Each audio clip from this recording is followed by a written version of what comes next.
In a quiet village surrounded by thick forests and rolling hills, there lived a young hunter named Lumu. He was poor but hardworking, known for his sharp eyes and steady hands. Every morning, the forest mist would wrap around him as he wandered deep into the woods, bow in hand, searching for game to feed his family. Lumu's tattered clothes and humble hut made him invisible to many in the village. Yet, beneath his modest exterior, Lumu carried a heart full of dreams and determination. His mother often said, "Someday, your courage will outshine the stars." In the same village lived Bisola, the most beautiful girl anyone had ever seen. Her skin glowed like the sunrise, her laughter was like a song, and her eyes could outshine the brightest stars. Everyone adored her. Young men from far and wide would come to the village just to catch a glimpse of her, bringing her expensive gifts and sweet words. But Bisola wasn't just beautiful, she was strong-willed.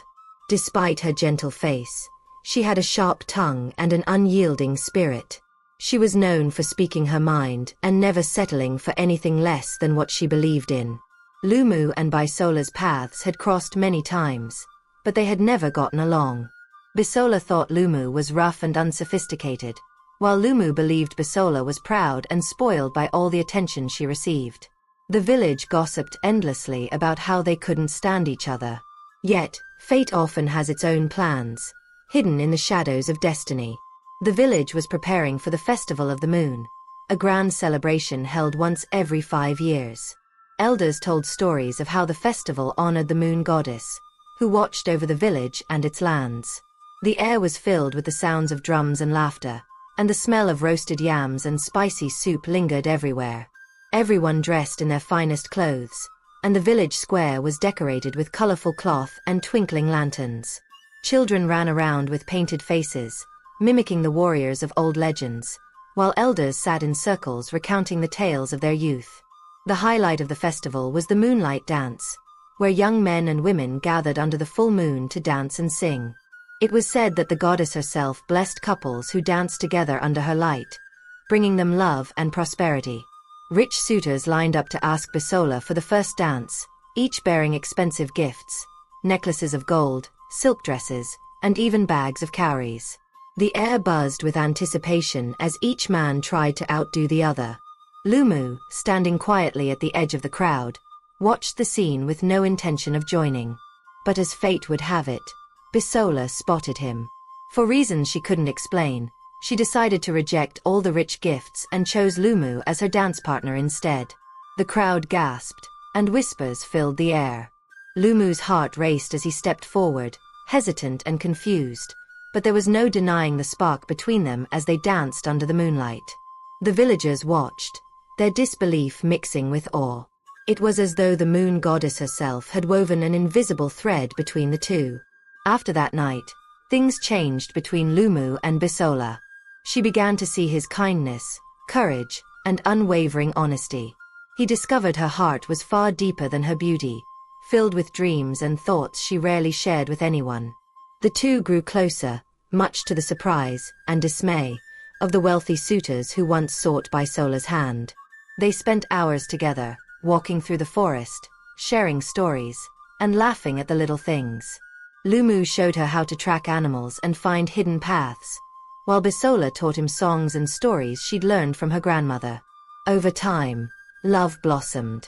They often sat beneath the old baobab tree, where they whispered their dreams to the stars. "Do you think love can truly conquer everything?" Bisola asked one evening, her voice soft like the wind.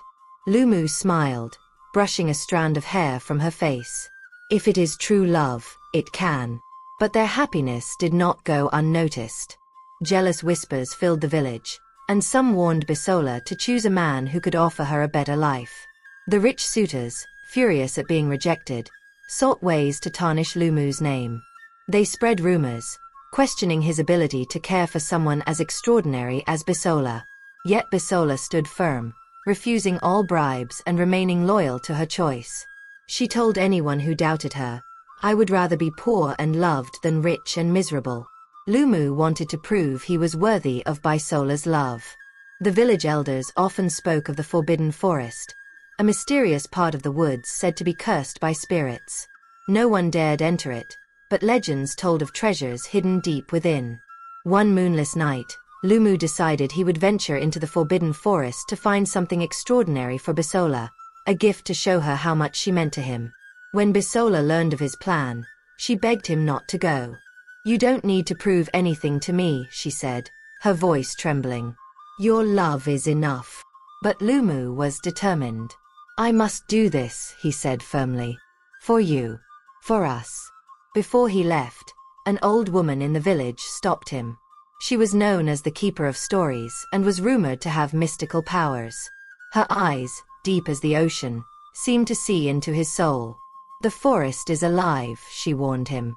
"Do not take what does not belong to you. Respect the spirits, and you may return safely." The forbidden forest was unlike anything Lumu had ever seen. The air was thick and cold, and shadows danced in the moonlight, creating eerie shapes. Strange whispers seemed to follow him, though he saw no one. Every step he took felt heavy, as if the ground itself was resisting him. The trees seemed alive, their twisted branches reaching out like arms. Strange markings adorned the bark, and faint, ghostly lights floated in the distance. Still, he pressed on. After hours of wandering, Lumu stumbled upon a clearing. At its center stood a tree unlike any other. Its trunk glowed faintly, and its branches sparkled with what seemed like tiny stars. Hanging from one of its limbs was a beautiful golden pendant. Lumu's breath caught. He knew this would be the perfect gift for Bisola. As he reached out to take the pendant, a voice echoed through the clearing. "Who dares disturb the sacred tree?" Startled, Lumu turned to see a figure emerging from the shadows. It was a creature with glowing eyes and a body that shimmered like the night sky. The creature's voice was both gentle and terrifying. "This tree is protected by the spirits. Taking from it comes with a price." Lumu explained his intentions, hoping the spirit would understand. But the creature's eyes narrowed. "Love is pure and does not require stolen gifts," it said. "Yet you have already touched what is sacred.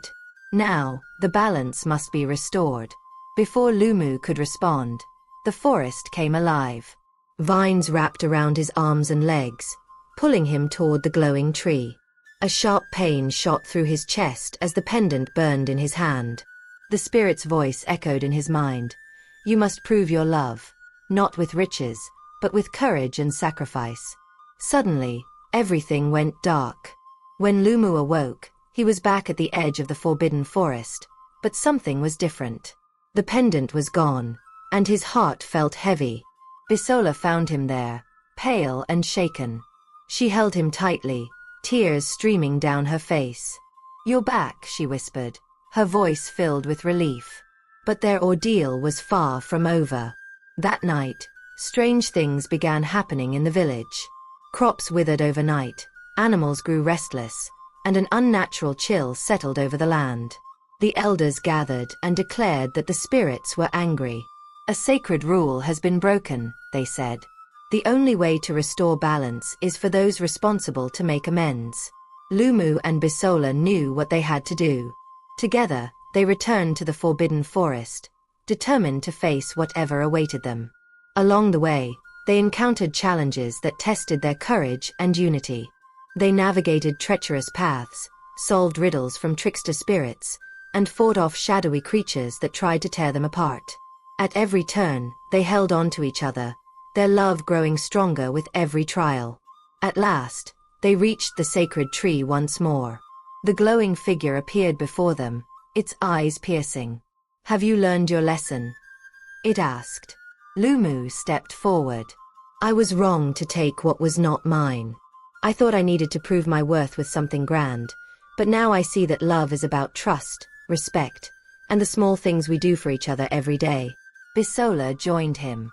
"We ask for your forgiveness," she said, "and we will do whatever it takes to make things right." The spirit's gaze softened. "Love born of honesty and sacrifice is the strongest of all," it said. "Your courage has restored balance.